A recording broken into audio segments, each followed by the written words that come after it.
Roxstars. It's Rox coming to you today with a review for Real Housewives of Potomac Season 8, Episode 2. So let's get to it, shall we?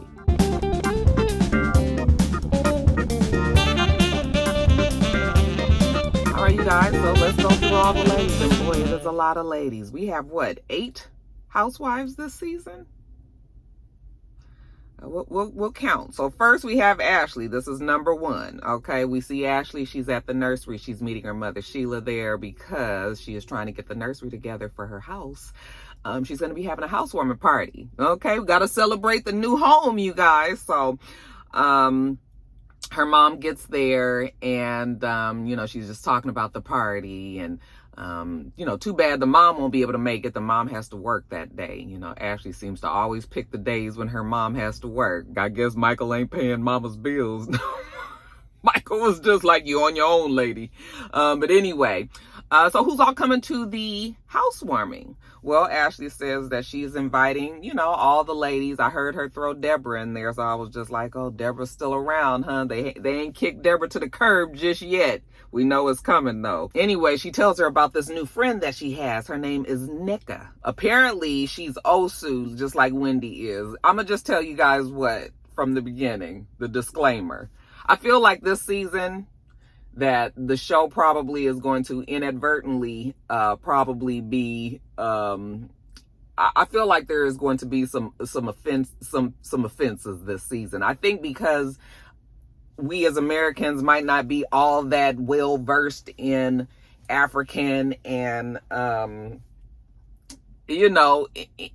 what happens in Nigeria and Africa, we may not be. So I feel like even Ashley discussing the fact that, she's Osu and, Wendy is Osu. I'm just like, is it just me or am I just like feeling like hyper aware of like the cultural differences and wondering if, we gonna be able to skate this line easily? Last season we already had drama we've always had drama on this show in particular about the colorism and the racism and all of the different things, right? Now we've got another African person on the show, but it's clear that they're pitting the two against each other, which I believe is a mistake. That's why I feel like this whole thing with Wendy and this Nica woman, I don't like the way they're bringing her in. But we'll talk about it a little bit more. But yeah, anyway, she's coming, and we'll be able to meet her there. Okay, how's Michael doing? Michael's doing just fine. Michael's on the loan. He's not on the deed, so he's there to help just in case, she has any problems. But as far as like sexual contact, Ashley was like, yeah, they don't have any sexual contact. Even if they go on vacation together or something, everybody is still very aware of where they are in this relationship. Her and Michael are like best friends co-parenting right now. Do you know anything about this lawsuit that he has against Candace? And Ashley says, actually, no, she doesn't. She's made it a point to stay out of it. But, she feels like, Candace needs to not be so reckless with her mouth. And, while Candace probably could stand to get a rein on that mouth, it was very ironic that Ashley is the one that's saying this, considering that Ashley's mouth was super reckless and nobody else just took the time to sue Ashley. But Ashley has said some shit that I think is pretty serious enough that somebody could have, if they really wanted to, could have sued her for defamation of character themselves. So yeah, it was funny that she would say that. She even had a little smirk on her face because I think she knew that somebody was going to point that fact out. The situation with Candace and Michael, that's Candace and Michael. Ashley is out of it, okay? Needless to say, she will not be at the housewarming party. Ashley has not invited her. She was like, there's not enough sage in this world, okay? So, yeah, as of now, Candace won't be there. Now, let's jump on over to Karen. So, Karen and Mia. They've had a pretty interesting past. Their friendship has never really been tested, but last season, I guess, Mia was getting caught up in all of the gossip and shit that they was talking about Karen.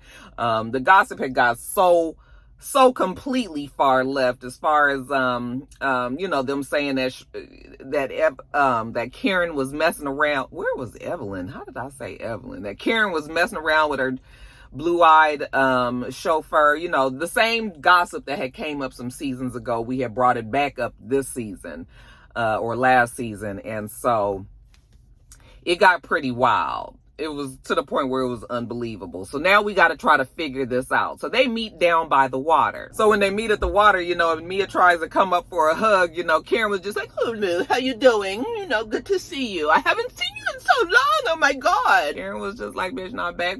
We gonna start all the way over. Like, nice to meet you." Because Mia was acting like she didn't know who Karen was. Like Karen said, "Mia has had a come to Jesus moment." Mia realized that she had went too far off the beaten path when she was trying to say that Karen was doing all the things that she was doing. So now Karen has decided to throw her a bone. You know, she likes Mia. "I never expected Mia to betray me this way." I actually didn't expect Mia to do that to Karen either. But again, Mia was caught up. And like I said, everybody was completely drunk all last season. You can tell from everybody now not wanting to drink. So anyway, they decide to walk down the boardwalk. And while they're talking, Karen tells her that, you know, she just felt like Mia lying on her. She couldn't believe that she did that. And Mia was like, "Well, it wasn't completely a lie. I'm telling you that somebody told me that." And Karen was just like, "Yeah, I understand that somebody told you that, but it's still a lie. It's still a rumor because it's not the truth." And it was just sort of like, you should know me at least well enough to know that I'm not fucking in somebody's bathroom at a restaurant. You know, like, bitch, I'm grown. At least give me a bed and a room to be in. Shit. But, you know, Karen has to do her round. But, "So, you know, I just wanted to make it clear that, you know, I didn't like the disrespect to Uncle Jessup. You know, Jessup is very special, and I don't like when..." Yeah, I thought that it was bad that everybody thought that it was okay to do all of that while Uncle Jessup was actually there at the function. Like, you were saying that Karen is doing all these things and Jessup is standing right next to her. It's so uncomfortable.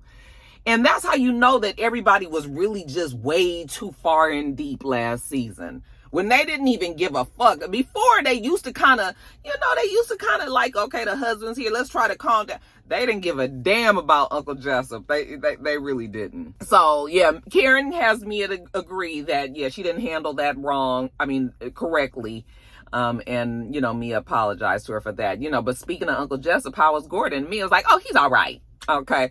You know, Mia, she was like, "You know, I've been through a lot, you know." And Karen was just like, "Well, you know, I was talking to Giselle, you know, when Giselle was talking about, you know, when she brought up the word embezzlement, you know, I wasn't really sure." And Mia was just like, "Yeah, well, you know, quiet as it's kept, Mia kind of was wondering if he was embezzling money as well." Okay. And then she realized that he wasn't. But when the story first broke, she was wondering. I was just like, "Mia, now why you keep throwing this man under the bus like that? If he was indeed embezzling money, it was only so that he can keep up with the lifestyle that you guys are trying to portray on this TV show." Okay? We ain't had no problems. Gordon ain't had no problems with them brothers and until he got on this show. And then you had to show yourself with your penthouses and your 17 businesses and your this and your that. And, yeah, maybe Gordon just couldn't keep up. But she's saying that, no, it wasn't about embezzlement. We still don't really know why Gordon was ousted. But they were saying that it had something to do with some improprieties with money, but we still don't have the particulars. She said it was been a rough time. She was drinking a lot. Like I said, she was even on medication, maybe on medication when she threw that water on Wendy. I was just like, "Bitch, you a fucking lie. You was not on no damn medication." And you guys probably was. I mean, she may have been, you know, but it sounds very excuse-ish to me because you had a whole season to say, "I'm sorry I was tripping. I had drugs and pills and alcohol." You never said that. Now, all of a sudden, a whole year later, now all of a sudden you was on pills too. I mean, that ain't nothing that you're trying to shout from the rafters, I know, but yeah, it sounds like I don't know if I believe that too much, but whatever. She says she was mixing and shit, and Karen was just like, "Yeah, that's never good either. So we gonna stop that." You know, Mia's trying to take a new approach this season, trying to be more healthy, more aware. Now, Karen, as far as Karen is concerned, she gonna take Mia's apology, you know, because she likes Mia, but she was just like, "But you know, I expect Mia to flip-flop any minute now." Jumping over to Candace, we see Candace. She has her friend, I guess assistant, helps her with her tours and everything. Nye, was that his name? You guys, I was watching on my phone, so I couldn't see anything that was little and then child, whatever. So I think it was Nye, N-Y-E. Okay. And, you know, she has him over to her home. It's interesting to me how people be having money. Or I don't know. It just be like, you be having this big old, beautiful, big, grand house, but then you don't want to furnish it. You don't want to decorate it. You know, it's just sort of like, it seems like it'll be better if you just got a smaller home that maybe possibly will be easier for you to furnish and really do your embellishments and things that you would like to have, instead of having this huge ass house and then you using this big ass house with these nice built-ins in the walls and shit as your office. You know, it's just like, I was looking at that, I was like, oh my God, you could do such beautiful things in that home. Why do you have that big old home and not even decorate it like that to have a beautiful kitchen? Like, you know, but anyway, child, she has them step into her office.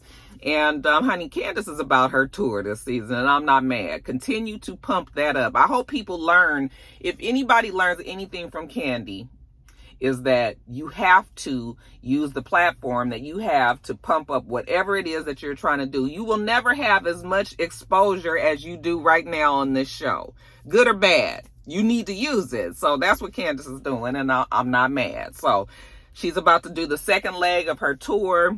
You know, she said last week that it's been very expensive. You know, she has to pay for it out of her pocket. She's about to leave her label.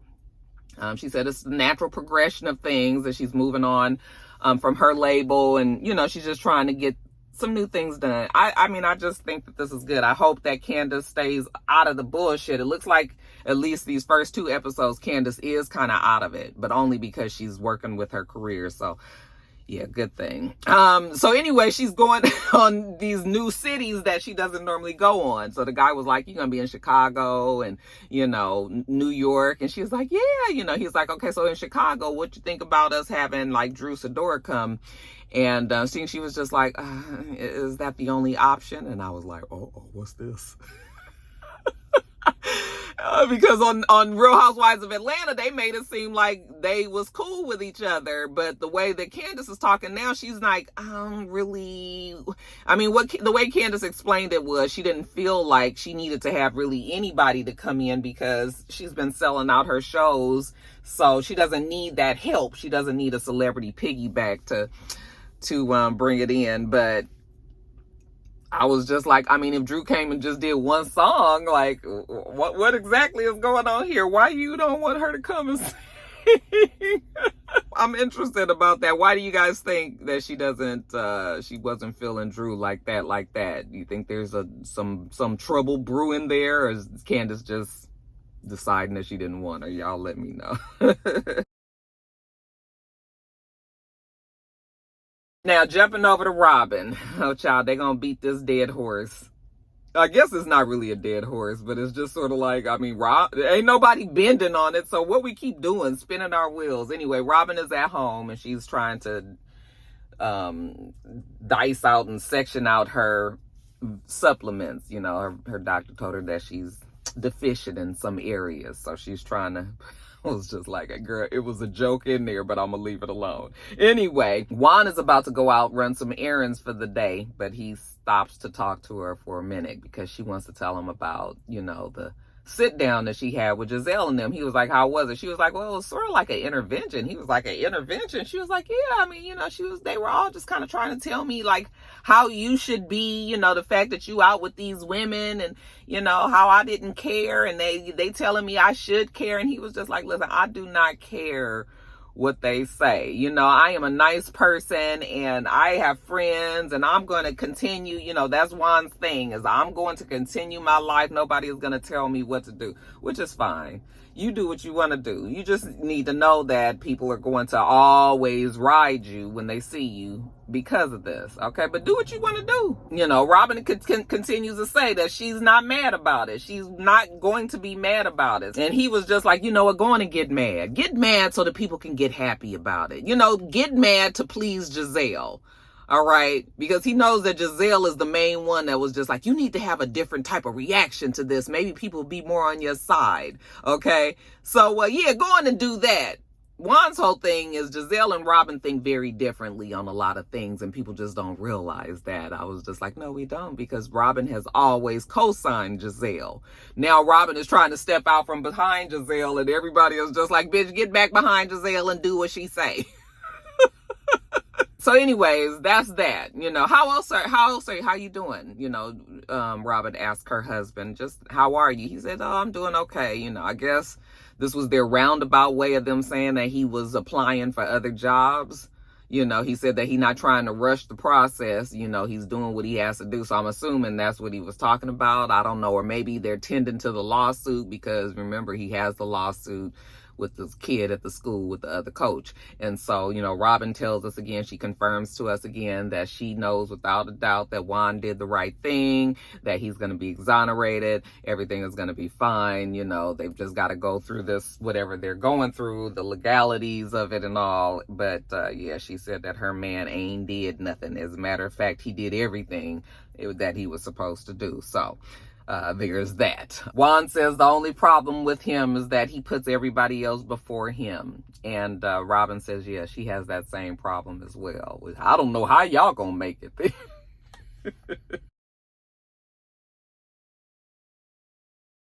All right, you guys, so Nica. All right, I used to work with somebody named Nica. We used to call her Nica, though. She told us to call her Nica, but when I worked at Department of Children and Family Services, there was a social worker there. I won't say her last name, but her name was Nica, and she was Nigerian, and she was unapologetically so. I loved her. She was in your face. She did not care. She was mean as fuck. She used to come every day, full African garb, honey. Nica lived her life to the fullest, and child, I used to just laugh at the things that she would say to people. I just was amazing to me.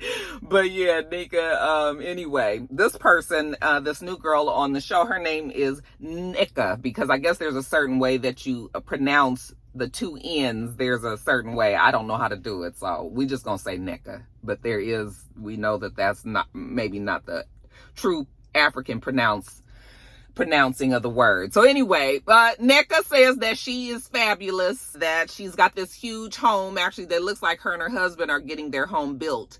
It's funny when you hear Nica and her husband together.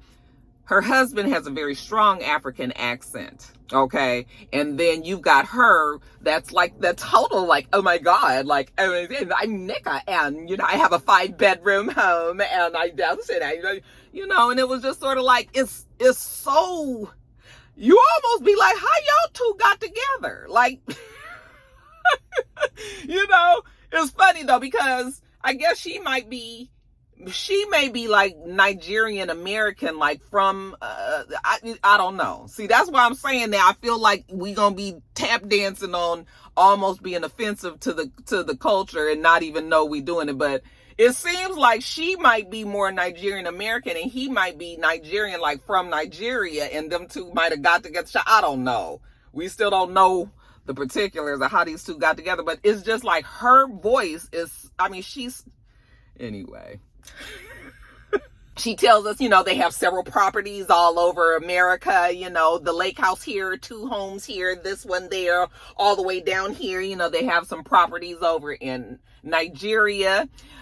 So yeah, they're doing very well. I keep looking at her face and I'm thinking to myself, like, what color is her skin?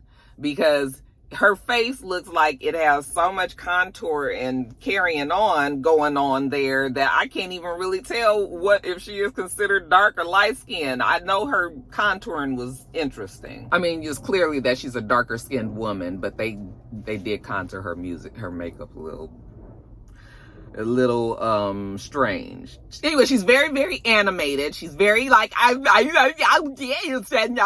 know, she's one of those. Her husband is a doctor during the day and a club owner in the nighttime, like many other Nigerian men, you know.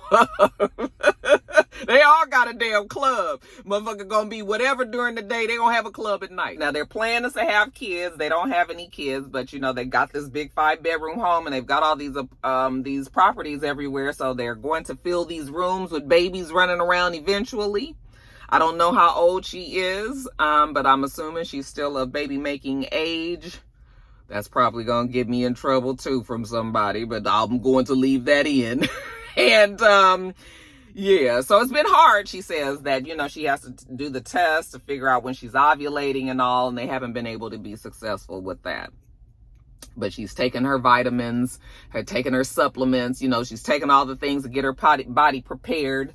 She says that she drinks her supplements with champagne every day. Okay. And when she said that, I was like, ooh, she reminds me of somebody else that shall not be named right now. But is she another one that has champagne flowing through her veins, y'all? If she's like that other one, child, we ain't gonna like this one either.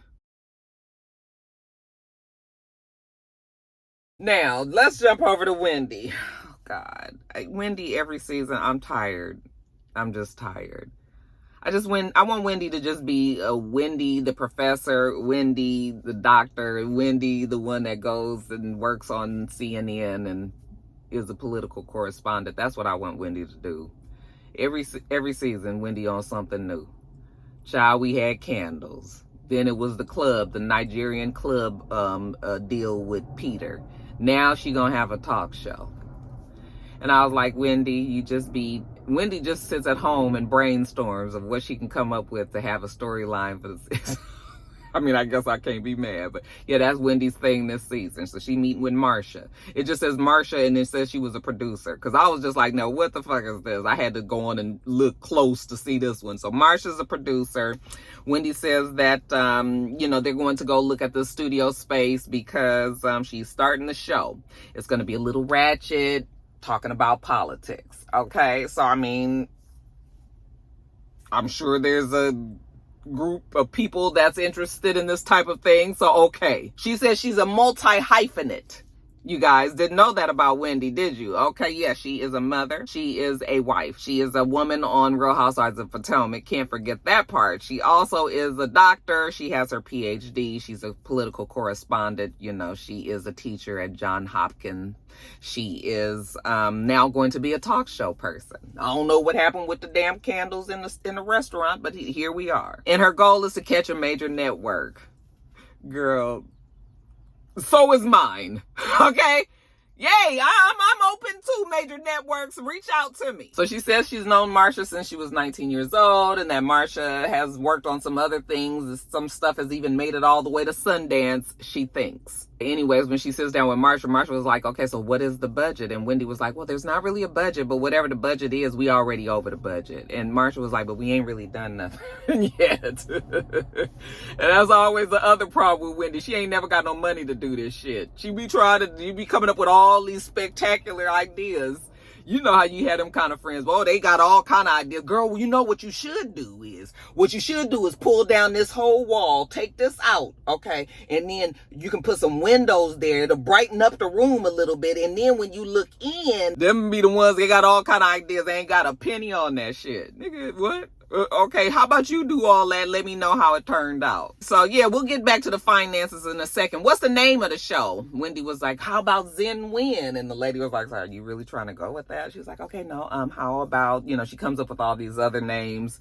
How about Wine with Dr. Win? Well, I think Marsha's just sitting across from her and just kind of smiling at her because she ain't taking her seriously. Wendy called her and was just like, okay, I just need you to come and act like we're going to have a show. Okay, just follow my lead. And Marsha was like, okay, so that's why she's just sitting there smiling. She's following Wendy's lead. Ain't no damn talk show.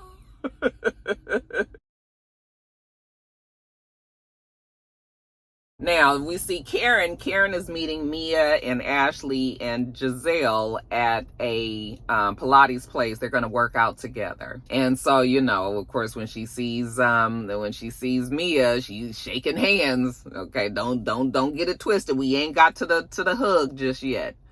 All right. And so when Ashley gets there and Ashley gets to shake Mia's hand, you know, Ashley was like, oh, what is this? Yes, we're shaking hands. We're starting over. Good to know you. Nice to meet you. I'm Mia. you're Ashley. Ashley tells us that she's got new boobs because that's a requirement for all of the Real Housewives shows. You know, once you start getting divorces and shit, or if you've been on the show any length of time, you start getting boob jobs and different things. So Ashley has started her journey as well. Demi and Diamond. I want you guys to work out with me as I approach the triple 20. You know, Karen is trying to get her body together. She's trying to get the whole body, mind, all of it sound. So she tells them, you guys know that her mother had cardiovascular issues. And so Karen felt that it was important that she would take the test to find out, you know, what was going on with her. So she was just like, so I found out that I have, you know, I'm trying not to cry. Hold on. I have a 5% build up in my carotid artery. It was like, oh, so we here working out because you got a blockage? And she was like, no, not a blockage. Giselle was just like, Karen always has to put 20 on 10. Okay, nigga, you got a little bit of plaque in there. You know, you straight 5% in your carotid, as if she about to have a damn full stroke or something. Karen is always going to be Karen. Giselle was just like, honey, it don't make sense to me either. But you know what? Cheers to the triple 20. So, you know, they do their Pilates session. It's a lot of work or whatever. And then afterwards, they're sitting around talking. And so Giselle was just like, so just somebody explain to me, what's up with the handshakes? Like, look, why are we handshaking people? And Karen was just like, well, because we are rebuilding the friendship. We starting all the way over. Yeah, I just want to say with the ladies, you know, I think that if we could just agree on, you know, just this time bringing the facts, and that's it. Okay? Because Karen last season, y'all with that shit that y'all had last, it was just too much. And Giselle agreed. Okay, yeah, let's just work on facts. Now, Giselle wants to know if Karen is going to apologize to Robyn, because it's a fact that Karen was mean to Robyn. All right. Well, Karen was just like, it's a fact that Robyn had some shit to say about me too. You know, she was like, I do believe that, you know, I do have an apology for Robyn, but Robyn does have an apology for me too. I don't know, Giselle, maybe you would be the one to facilitate that. And Giselle was just like, gladly, I will get you guys to a sit down. You guys can try to, you know, work it out. I don't know why Giselle is working so hard for Robyn. Okay? It's just sort of like, girl, if Robyn says she don't care, why you still making it seem like, I mean, you're just dragging it on. I mean, this is classic Giselle, so I don't know why I'm so surprised. This is what Giselle does, so I just had to be reminded, y'all. It's been a little while. Had to get refreshed. Then Karen looks at Ashley, and she's just like, oh, you know, so I just have a question, Ashley. Are you divorced yet? And Ashley says no, and Karen screams, okay? She was like, I knew it. And Ashley was like, no, but I am very much living my life as a divorced woman. Michael is around, but he's, you know. So they ask her, like, okay, so what do you know about Candace's, the lawsuit with Candace? She was like, I don't know anything. Okay, I made sure that I stayed out of it. And they were like, well, have you talked to Candace? And she says, no. Okay, Candace told me to keep her name out of my mouth. So that's what she's doing. She is not going to be inviting her to the housewarming or any of that. You know, and the girls all feel like, you know, oh, you know, you shouldn't be that way. But Ashley is just like, listen, we've been back and forth so many times. It works best. Maybe we just don't need to deal with each other. Well, you know what? She's got a gig in Los Angeles anyway. She has an event in Los Angeles anyway. She wouldn't be there. So she's not missing anything. Okay, Karen was like, y'all not about to make it seem like Candace is getting pushed out of nothing. So then she starts telling them about her new friend, Nica, that she's met. You know, she's a beautiful woman, married to a doctor. She's invited her to the housewarming, so they'll get to meet her. Oh, okay, good, you know. And then they start talking about dating and Giselle seeing this young guy, and Mia was just like, shit, 17 years, I wouldn't even know what to do with that, honey. Giselle was like, well, I do. I was like, I bet you do, old mean ass bitch. Y'all probably ordering them around like he her son or some shit, y'all. Now, Ashley's party.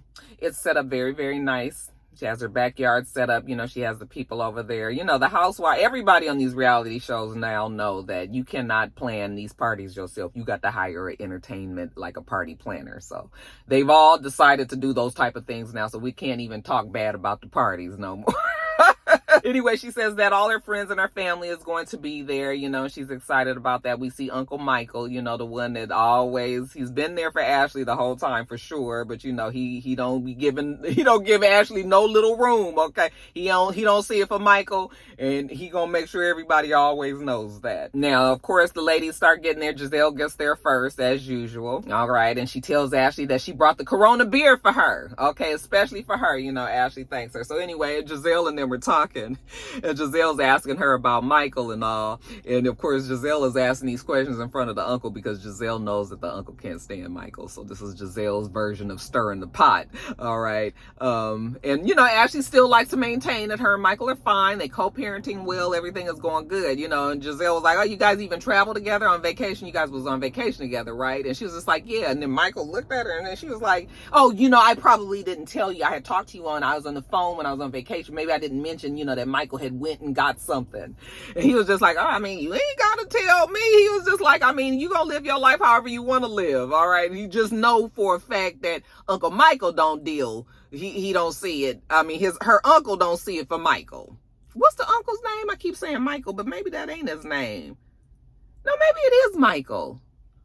Anyway, y'all know who I'm talking about, the uncle. It is, or it may or may not be, his name may or may not be Michael.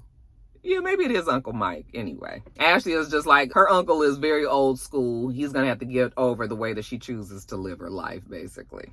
But she still is very glad that he's in her corner. Mia gets there next, and actually she's hugging everybody except for Karen. Karen's just like, no, we not doing that. We still just still just shaking hands, okay? But Mia hugs everybody else. Mia's like, I love the house, the whole nautical theme, the beach home. There's no beach.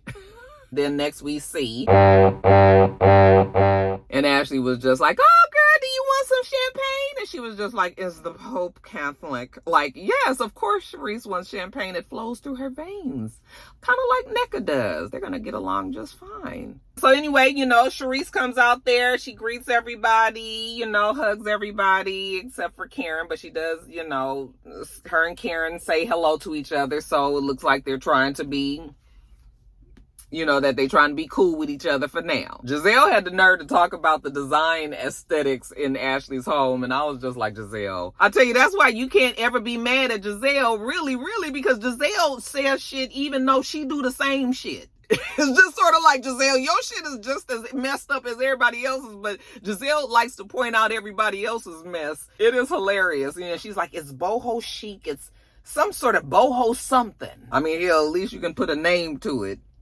We still don't know what to call Giselle's house. Or should we call it a tale of three cities? Look like it's three different houses.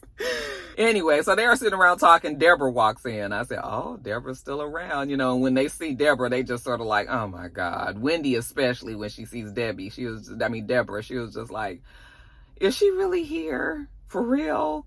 Ashley, she doesn't like the fact that Ashley even invited her, considering the shit that she said about Eddie, Happy Eddie. But whatever. So they all sit down, they sitting around, they talking, and Ashley is telling them about, her new friend, Nica, that she met.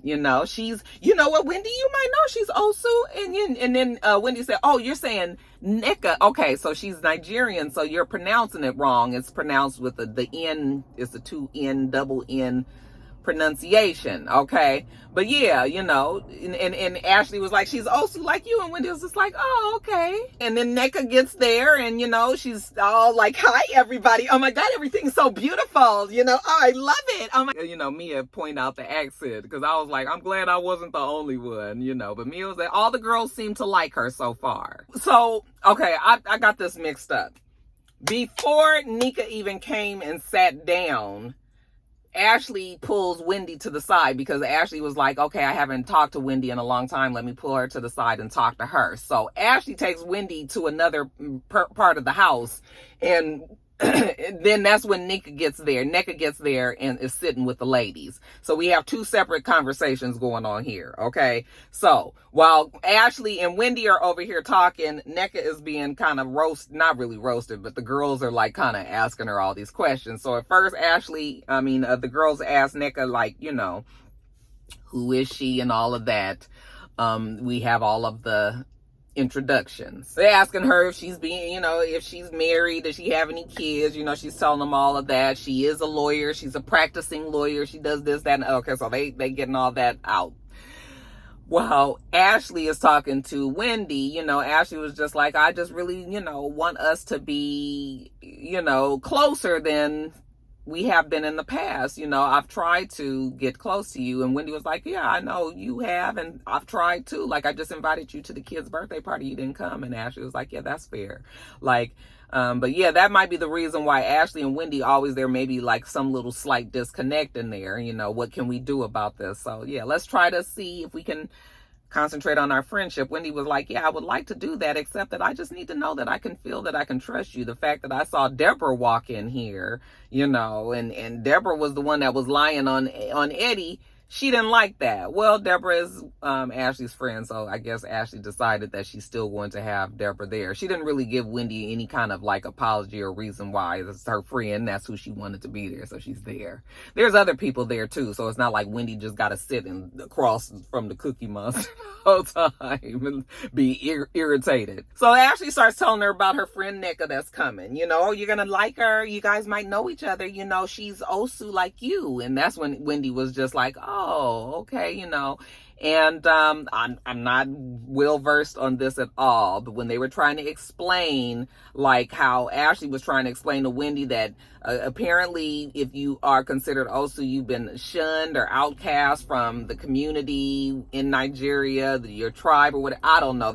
She was trying to explain it, and Wendy said, yeah, well, there is a such thing where, yes, if your family is considered Osu, they outcast you. But no, my family was not like that. Like, I just had that big party. You guys was all there. If I was considered Osu, nobody would have even been at that party. It's like everybody just stays away from the family. But she was like, no, that's not what my family is. But I feel like over years past, I've heard something, again, because I don't know much about the history or the culture, but I have heard something along the lines that Wendy's family was shunned or something back home. So there has been stuff about this floating around, or I might not have the story 100% right, but there has been like some sort of talk about Wendy's family and them being outcast. I even remember talking to one of the Roxstars who is married to an African guy, and so you know who I'm talking about if you're watching this, girl. But yeah, so there has been some talk about that, but I guess we'll see more and more about it as the show goes on. That was pretty much it. They're at this thing for Ashley, and so far no fireworks have flown, but you can tell that they are building up this tension between Nica and Wendy, and I don't like that.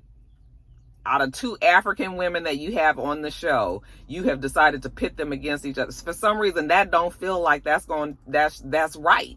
Maybe they tried to bring her in as a friend of Wendy's, and maybe they rubbed each other the wrong way. Because Wendy said that she's met her in passing, but she didn't really know her. So I'm just like, okay, so what does that mean? Did she rub you the wrong way, and now you just sort of like, don't bring her in as my friend. I don't fuck with her like that. But it would have been such a better look, maybe not as controversial, but it probably would have been a better look to have these two black women, both African and everything. They probably should have been homies instead of enemies, but that looks like how it's going to be. We'll see though, you guys. It's just episode. All right, you guys, let me get on off of here, get this edited and up, and get my day started. Okay, make sure that you thumbs up the video, comment, subscribe to the channel. I'm Roxanne. The channel is itsrox. Everything else I do will be in the bottom bar. All right. So I hope that you have a wonderful, wonderful rest of your day, and I plan on doing the same. Until next time, Roxstars. Bye.